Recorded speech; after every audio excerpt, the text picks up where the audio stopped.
My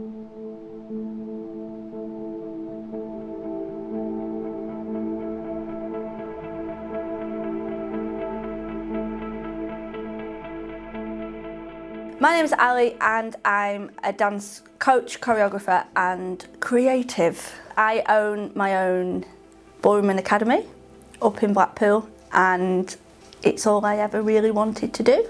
This was not in the life plan, being part of a charity, running our own events and things like that. This is very surreal.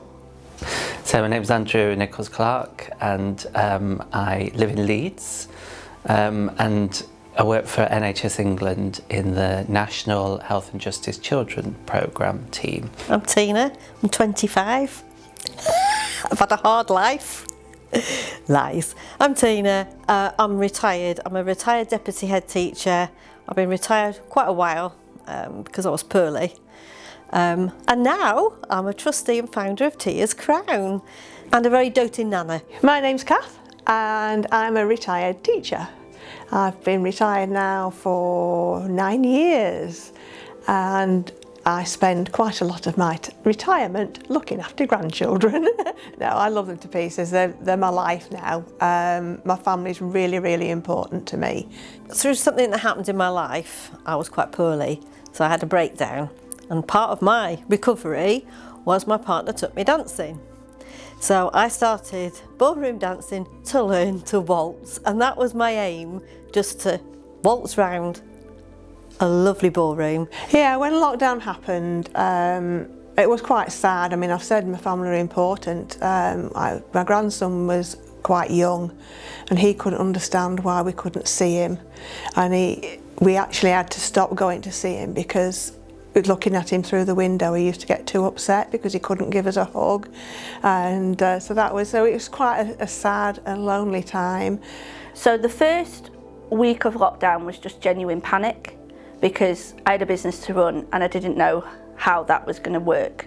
So it took me kind of a week to find my feet of turning a very active in-person dance school into an online dance school, which is what we did.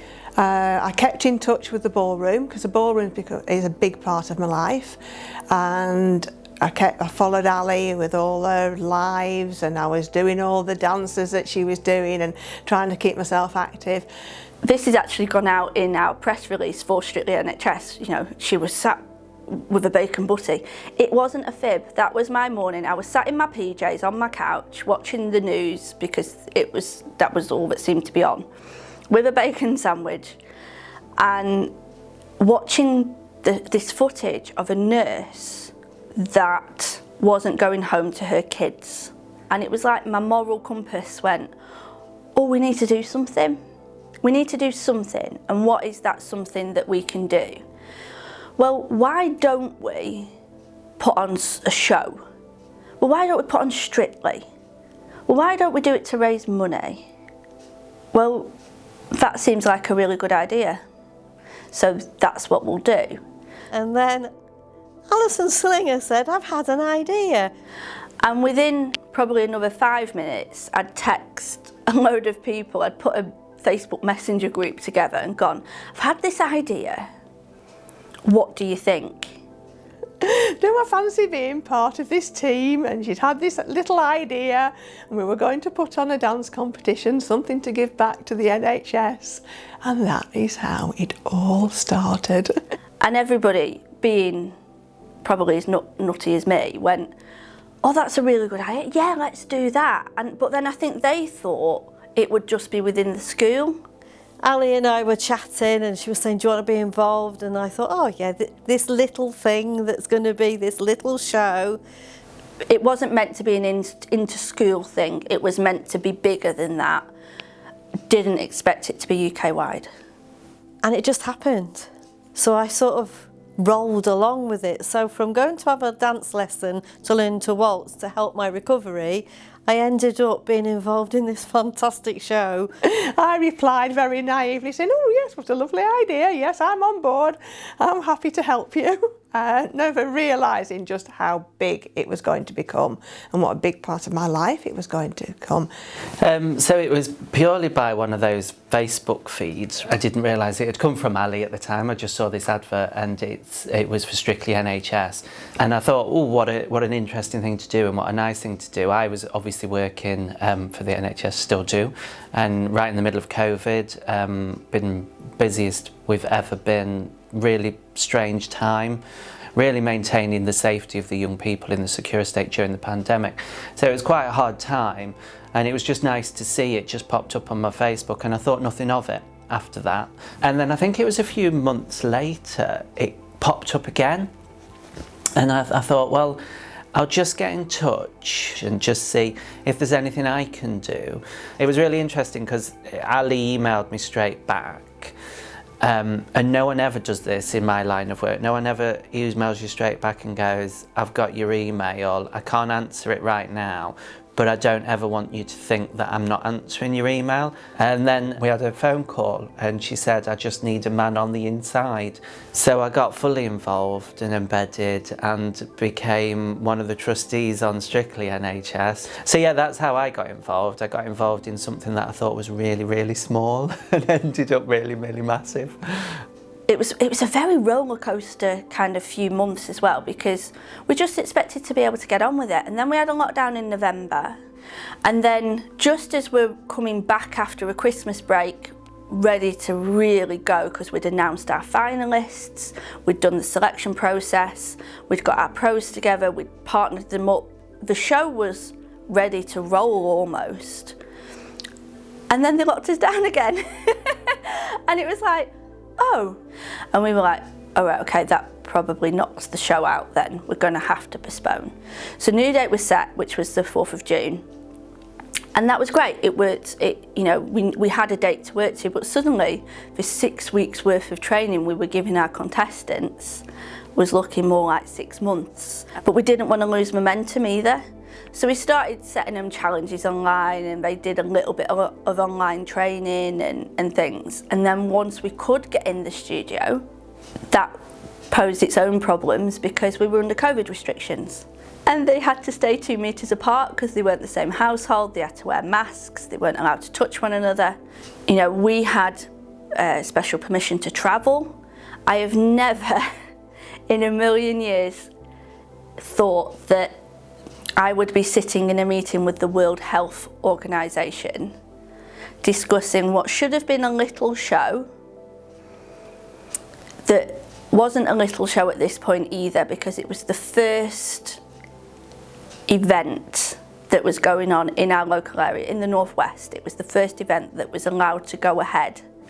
I don't think people always realise that there wasn't a decision that was made that didn't go through me, which makes me sound like an absolute control freak, but I am.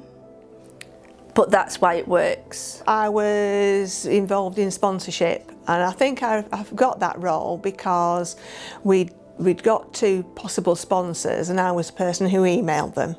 And then when they were successful, it was like, oh, you're good at this job, you can do this.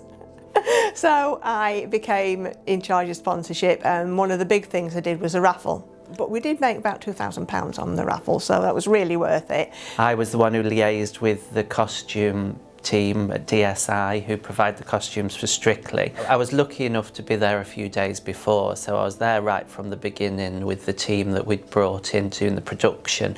So I saw the set being built and everything, and that is just a complete world away from where I sit, if you see what I mean. So I was just loving being there and just loving watching it. Well, on the credits it says I was the PA to the judges, but actually on the 2 days, my main job at that time was, because it was COVID testing everybody. It's not the nicest job to do, I've got to say. So my day was running around doing the tests, making sure everybody was okay. I also organised the lunches. I was generally doing everything, but my happiest job was looking after the judges and picking Giovanni up from the railway station in my car. But then I think on obviously the technical day when we were testing the lighting and everything, and the contestants arrived and the professional dancers, that was just brilliant, because also it was the first time they'd all met one another face to face, first time I'd met most of them. We'd all bubbled and everything, so that was, you know, the safety was there and stuff. But then also just that whole process of them seeing the ballroom, seeing how everything worked and stuff, and going through how things were going to work on the day and stuff. So yeah, we just spent time doing that, and then obviously I was measuring people and altering costumes and resequining costumes and ironing and things I just don't even like doing myself. I was doing on the costume side, but that was really good. It was interesting. It was a complete change to what I normally am. Obviously I'd taken some days off work to be there, but at not one point did it ever feel tiring or a chore. It was, everyone was so nice, everyone was so pleased to be there, and the atmosphere behind the scenes and behind the stage was just amazing, and people were thoroughly loving it. And then that just carried on to the actual show. I mean, I don't think I've ever been to a show that felt like that. I'd selected all the music, we'd okayed all the costumes, I'd designed the set, I'd camera blocked it, I'd sorted the running order out. We'd pretty much done everything we could. You work up to this special day and it passes in a blur, and that was what it was a little bit like. But there was little snippets of the day, and I remember standing, watching, and all of a sudden somebody went, "Oh, look." And suddenly there was the Strictly NHS logo, and I cried. And I wasn't sure what I was crying for. I'm not sure it was, I'm assuming it was happy tears. I think it was happy tears, but I think it was relief that we'd got this far, relief that it was actually going to happen. We had to be out in the foyer, we couldn't be in the ballroom because of the restrictions. So it did mean that on the day I didn't really have a lot to do with what was going on in the ballroom, which was quite sad in a way. And I did feel like I'd missed some of the things, but it was an important role, it was something I had to do. And to be honest, I didn't actually see the show because I was out front helping with the raffles, helping selling the programmes. So I only actually fully saw the show when it came out on DVD, which was lovely. For me, I was as excited as the contestants, because just watching their faces, and because I was on the door doing the COVID testing, I was the first person to see their excitement when they came in, and really it turned your tummy. It was fantastic, such a lovely day. I think there was 90 something of us working on this show, from tech people to photographers to dancers to judges and it was a big cast, you know, and suddenly it was like, oh, it's going to be all right. But just the reaction in the audience and that whole just joy of watching all these people doing the dancing that they did an amazing job of it. And I was exhausted for about a month after. It really was hard work, but thoroughly worth it. And also I think I want to say it's about what we're about. I mean, that was about helping the NHS, and at the time my neighbour was working on the COVID wards, and I was watching her mental stress. She became quite poorly, particularly through the second lockdown, because there was a lot of people dying. And I thought if I could do anything to help the hospital, I would. And that to me was, I suppose, the biggest thing. There was a fear after the show, and we were just suddenly left with a ballroom that had 6 cannons worth of confetti that we had to clean up. But it was just a real, again, another moment where you just look around and go, oh, we've done it.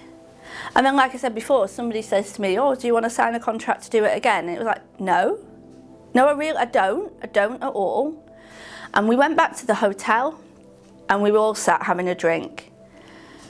And one of the judges, Amy, went, I hadn't realised it was you that had done everything. And I went, oh yeah.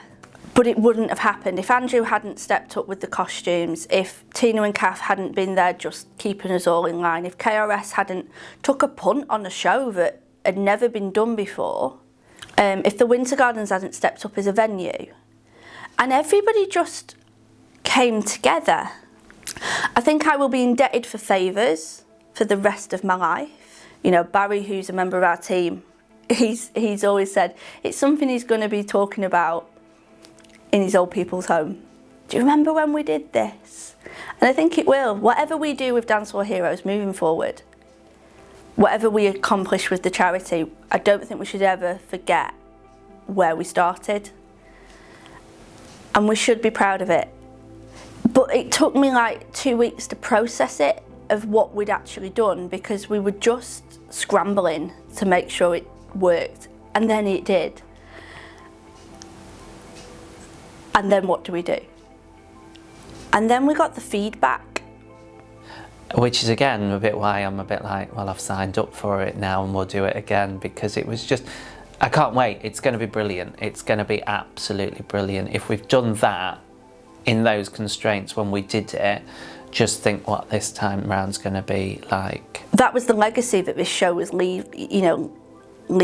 It wasn't just a COVID legacy that we'd managed to pull this off. It was this is benefiting people's mental health. And then you start educating yourself. I mean, I've had mental health problems, as most of the team have. You know, we've all been touched by it in different ways.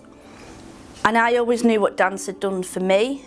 It was always my safe zone. It was always the place where I could go that would give my brain a rest. So when people were saying, oh, it's changed our world, it's given us this boost, I thought, yeah, I know what you mean. So is it right that we stop where we do? Is it right that we stop with Strictly? And my gut went, no, it's not.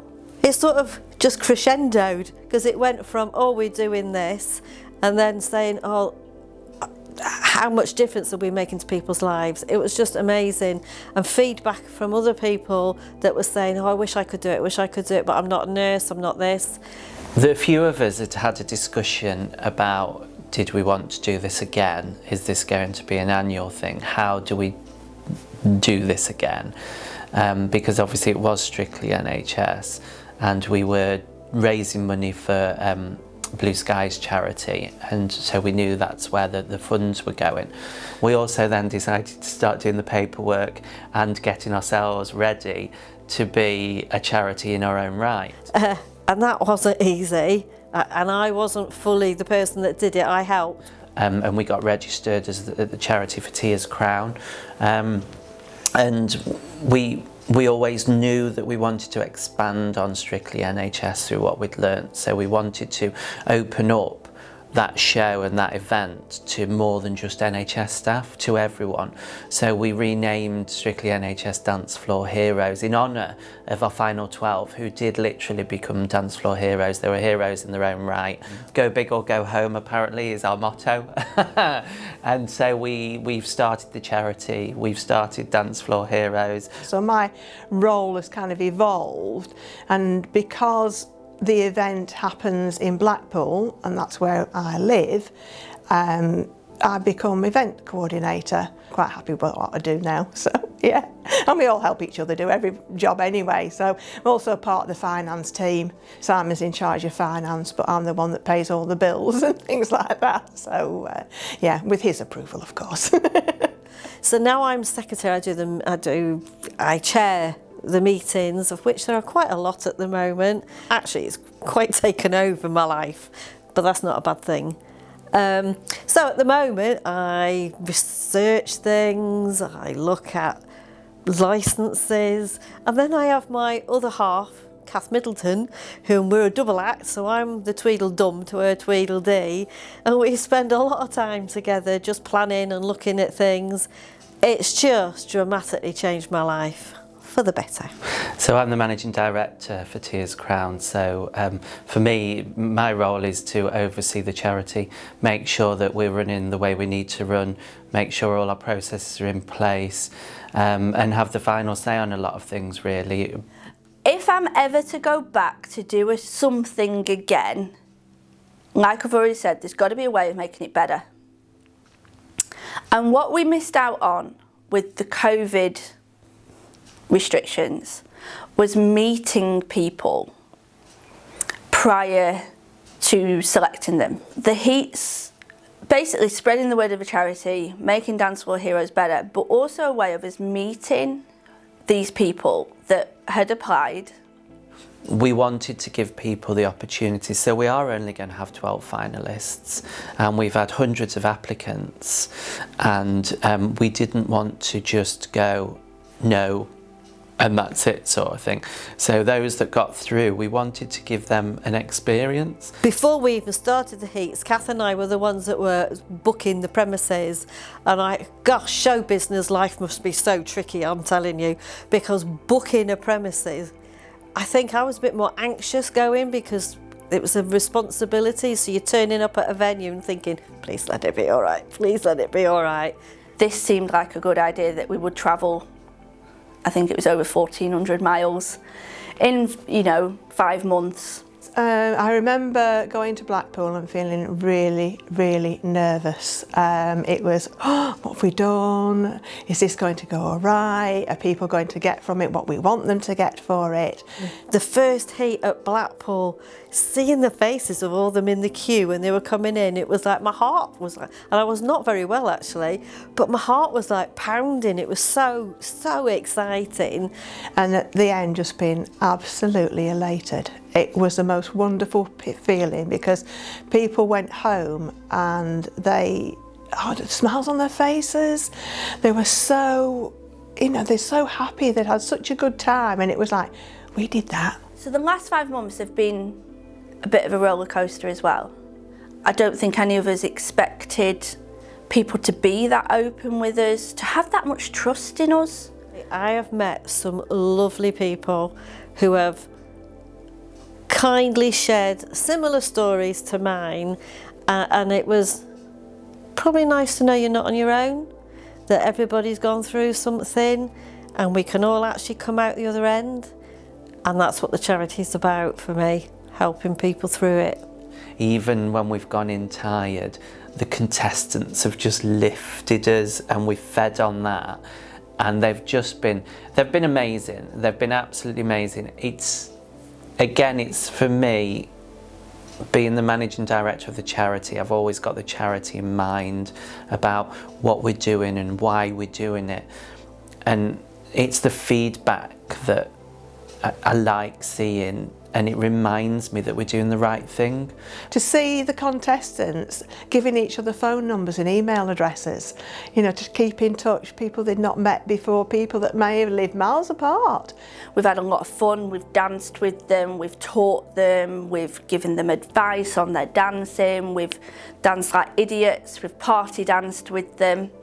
The bottom line is, it's a fun day. That's how we set them up, and that's what we wanted them to be. And I have to say they have been. They've been absolutely brilliant. Every single one of the 5 heats that we've done. Each one totally different. Each one fantastic its own way. Each premises quirky in its own way. But what an experience. Hard work, lots of travelling. but good fun as well, and good team bonding for us. Everyone's just taken it in their stride and just done a brilliant job. I thought we would be going into the heats and I'd be easily going, no, no, no, yes, yes. But literally, we've been walking into the heats, and within the first few bars of music and few steps of dancing, I've been stood there going, I don't know how we're going to pick from this lot. It's just people have really, really tried and pulled it out of the bag. So they're not making it easy for us at all. I think it's reaffirmed the good in people for me as well. And that's what I'm taking away from the heats. I'm taking away some great memories. I'm taking away the fact that we've met our finalists. I'm taking away all those wonderful things that you see on social media, the fun, the time that we had behind the scenes bonding as a team as well, the nights where we've sat in a pub till stupid o'clock and shared stories, and that's our therapy sessions, I think. But that's what it's allowed me to do, is reaffirm the good in everybody as well. So just tell me a little bit about what this journey from sending that email to Alison to now, what is it done for you personally? I know that's a big question. I know, and you might make me cry actually. It's been amazing. It's been brilliant. It's something that I never would have expected would have happened in my career. As a journey, I've learnt how charities work.